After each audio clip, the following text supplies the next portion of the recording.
Human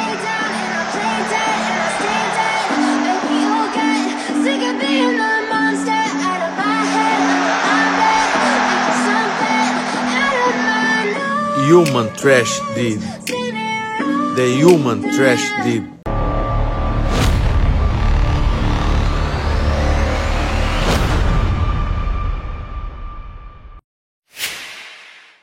Hari Minggu kemarin teman-teman, dunia MMA kayak lagi disetrum listrik tegangan tinggi. Semua sorotan, semua mata, semua hype numpuk ke satu titik. Oktagon megah UFC 319. Dan di sanalah satu nama yang udah lama dipandang sebagai momok menyeramkan akhirnya duduk di singgasana yang paling panas, Khamzat Boris Chimaev. Gila sih, dari awal tuh atmosfernya udah kayak film thriller. Penonton di arena berdiri, sebagian ada yang sorak-sorai histeris, sebagian lagi malah tegang kayak nonton horor. Lo tahu kenapa? Karena yang masuk oktagon itu bukan petarung biasa, tapi hewan buas yang udah lama ditakuti banyak orang di divisi kelas menengah.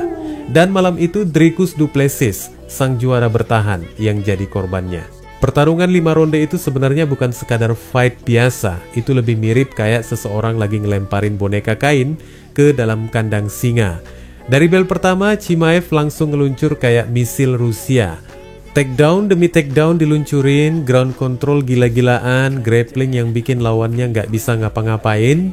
Dricus du Plessis kelihatan kayak lagi jadi mainan literally ragdoll, teman-teman. Badannya diputer-puter, ditindih, ditahan, ditekan sampai udah nggak bisa napas lega. Dan setelah 5 ronde yang lebih mirip kayak adegan penganiayaan di film mafia, nama Chimaev akhirnya diumumin jadi pemenang mutlak. Gak ada debat, gak ada drama skor, cuma ada satu kenyataan pahit. The Boss udah resmi jadi raja baru kelas menengah UFC. Rekornya bersih, 15-0 tanpa cacat. I wish I wasn't struck by Cupid. I wish when I first saw you I knew this. When I'm with you I feel so useless. I feel diluted, my heart's been wounded. Nah, bagian paling seru bukan cuma fight-nya teman-teman, tapi reaksi langsung setelah kemenangan ini yang bikin jagat MMA kebakaran. Ada yang kagum? Jelas. Ada yang ngehujat? Lebih jelas lagi. Salah satu yang paling kenceng teriak tuh si Paulo Costa. Nih orang emang jago bikin drama di medsos. Alih-alih ngasih selamat, Costa malah nge-tweet pedes. Katanya, nggak ada yang mau nonton pertarungan kayak gini, penonton pada bosen, bahkan sampai dicemooh. Lah, padahal faktanya, arena penuh, orang pada teriak, hype gila. Jadi omongan Costa itu lebih mirip orang yang lagi kejang-kejang gara-gara lihat musuh bebuyutannya naik tahta. Yah, mungkin Costa iri hati level dewa, teman-teman. Virus nyinyirnya kayak lagi kambuh. Terus ada Nate Diaz. Si legenda urakan itu juga nggak ketinggalan nyelipin sindiran. Katanya fight itu nggak bisa disebut pertarungan. Tapi jujur nggak jelas tuh maksudnya ke siapa. Ke Dricus yang kelihatan pasrah kayak boneka latihan, atau ke Chimaev yang nggak ngasih finishing. Ya, beginilah Nate Diaz, teman-teman. Emang hobi lempar bom asap biar rame. Belum cukup? Masih ada Derek Brunson. Nih, orang kayaknya pengen ikut-ikutan cari panggung. Dia bilang gaya gulat Chimaev tuh udah basi. Bahkan kalau Joe Silva, matchmaker legendaris UFC yang udah pensiun pun, katanya masih bisa ngulitin gaya main Boss. Buset dah, ini bener-bener komentar ala mikir pakai dengkul. Belum reda panasnya arena UFC 319, tiba-tiba muncul lagi 2 mulut besar yang bikin keributan. Kali ini datang dari si jago gulat Amerika, Bo Nickal. Nih, bocah baru aja kepleset di oktagon, kalah dari mantan juara One Championship, tapi udah berani-beraninya ngegas ke Khamzat. Katanya, kalau ketemu Boris di cage, dia bakal ngunci sampai nggak bisa gerak. Temen-temen, serius deh, ini ibarat orang baru jatuh dari sepeda, terus bilang siap ngebut di MotoGP. Lah, lu baru kalah, kok pede banget mau ngurung serigala buas? Mungkin Bo Nickal lagi mabok percaya diri. Atau bisa jadi cuma cari sensasi biar namanya tetap nongol di timeline. Tapi tunggu dulu, yang bikin lebih heboh justru omongan dari Sean Strickland. Si mulut sadis ini sambil nyelipin kata-kata jorok khas dia. Ngaku kalau cuma dirinya doang yang bisa ngalahin Khamzat dalam duel 5 ronde. Lah, ini kayak orang yang habis jatuh cinta ditolak terus ngeyel bilang gue doang yang cocok sama dia. Gaya ngomong Strickland emang kayak tukang parkir ngamuk, kasar, blak-blakan, tapi entah beneran yakin atau cuma nyari ribut biar rame. Faktanya, semua orang tahu ngehadepin Chimaev 5 ronde itu bukan perkara gampang. Itu sama aja kayak nyemplung ke laut sambil ngikat batu di kaki. Jadi, sementara Bors lagi duduk di singgasana, para penantang ini malah kayak singa sirkus yang berisik di luar kandang. Banyak ngoceh, banyak gaya, tapi nyali aslinya belum kebukti. Tapi nggak semua respon isinya dengki teman-teman. Banyak juga yang ngangkat jempol. Henry Cejudo misalnya. Nih, mantan juara 2 divisi yang emang pinter analisa, ngelihat Chimaev udah main di level yang berbeda. Katanya meskipun Dricus punya semangat baja, tapi Bors udah kayak makhluk lain, beda kelas, beda dunia.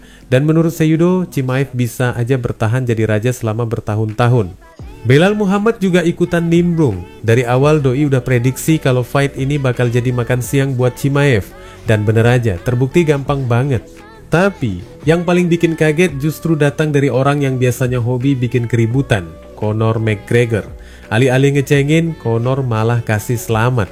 Katanya Chimaev udah jadi juara pertama asal Czechnya di UFC, dan itu prestasi gede. Lah, siapa sangka si Notorious yang biasanya kayak kompor meleduk malah adem kali ini. Bener-bener out of character, netizen sampai shock. Conor lagi sehat apa gimana nih?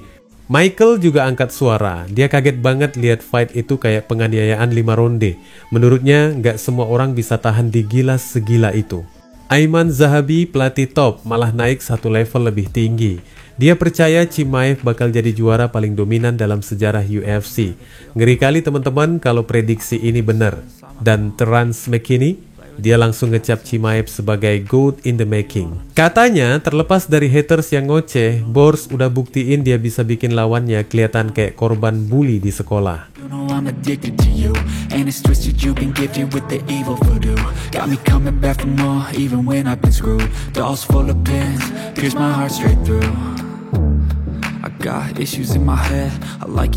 Begitu lampu arena meredup usai UFC 319, satu sosok masih berdiri gagah di tengah oktagon dengan sabuk emas di pinggangnya, Khamzat Bors Chimaev.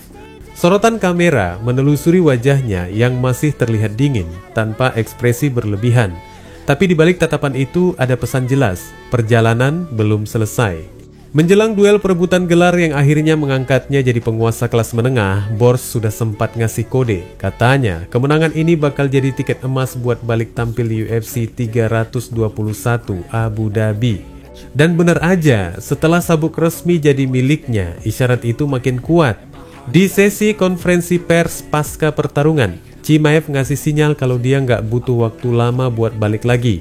Dia ngerasa tubuhnya masih sehat, nggak ada cedera serius, dan mentalnya udah siap gaspol lagi. Intinya, Bors nunjukin aura kayak binatang buas yang gak sabar buat nyari mangsa baru. Fans yang nonton live atau streaming pun langsung kebayang kalau bener Doi balik lagi dalam waktu 2 bulan, itu bakal jadi sejarah. Di sisi lain, lo tahu kan teman-teman, kalau Dana White biasanya pasang muka datar kayak bos mafia. Tapi kali ini bahkan sang CEO UFC pun kelihatan gak bisa nutupin antusiasmenya. Dana jelas, ingat gimana Bors pertama kali dia dorong jadi bintang di tahun 2020. Waktu semua orang masih nganggap dia prospek berbahaya. Dan sekarang, prospek itu udah jadi predator utama divisi. Menurut Dana, jadwal fight Bors di Abu Dhabi jelas menggoda banget. Dia bahkan ngasih isyarat kalau itu bisa jadi langkah nyata. Katanya, tunggu aja hari Selasa besok atau minggu depan mungkin kali ya, buat pengumuman lebih lanjut. We'll see what they say. I'm ready always, so no injuries, thanks God. I'm waiting for Tuesday. But yeah, I agree with everything you just said. Buat para fans, itu kayak teaser film Marvel. Bikin penasaran, bikin gak sabar, tapi sengaja digantung biar hype makin panas. Namun, ini dia bagian paling bikin ribut di jagat MMA. Semua orang langsung kepo. Kalau bener Bors balik lagi dalam 2 bulan, siapa lawan yang cukup layak buat dilempar ke dalam kandang serigala?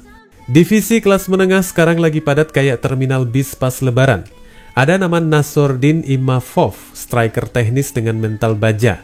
Ada Caio Borralho, petarung Brasil yang mulai manjat ranking dengan percaya diri setinggi langit. Ada Anthony Hernandez, mesin kardio yang siap ngegas 5 ronde tanpa henti.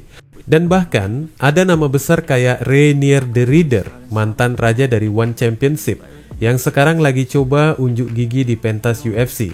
Semuanya ngiler sama sabuk emas itu, tapi masalahnya siapa yang cukup berani dan siapa yang cukup gila buat hadapin Bors di puncak performanya. Karena jujur aja, fight terakhir nunjukin kalau ngehadapin Chimaev itu nggak sekadar soal skill, tapi juga soal mental, soal berani atau nggak buat ditindih 5 ronde kayak papan catur. Satu hal yang pasti teman-teman, UFC 321 di Abu Dhabi bisa jadi bukan sekadar event biasa, tapi panggung buat menegaskan bahwa era The Boers baru saja dimulai. Wassalamualaikum warahmatullahi wabarakatuh.